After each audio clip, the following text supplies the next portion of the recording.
Hello， 大家好，我是 Serena， 欢迎来到 Serena's Happy Life。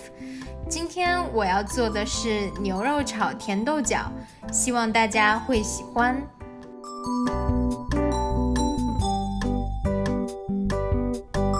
首先将切好的大蒜还有小葱的葱头放进油锅中，用大火先煎一下，煎出香味。然后将切好的牛肉加入锅中，在锅中加入适量的盐和胡椒粉，再加入适量的酱油，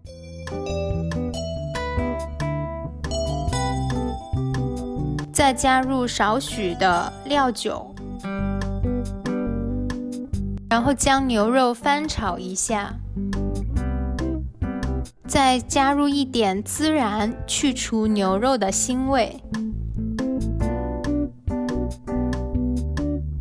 不喜欢牛肉腥味的朋友们，可以先将牛肉放入开水中煮3分钟，去除血水，或者是先放入冷水中浸泡3个小时。我是偷懒了，所以没有这么做。牛肉充分变色以后，加入洗好摘好的甜豆角，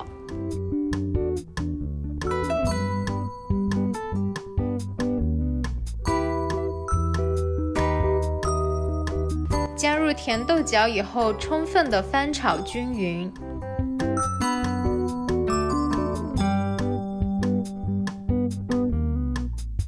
再盖上锅盖焖煮一段时间。焖煮过程中要时不时的翻炒一下，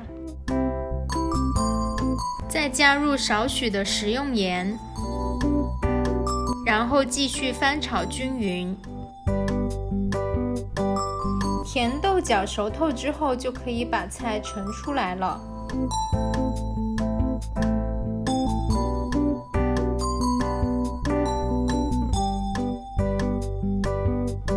这道牛肉炒甜豆角就做好了。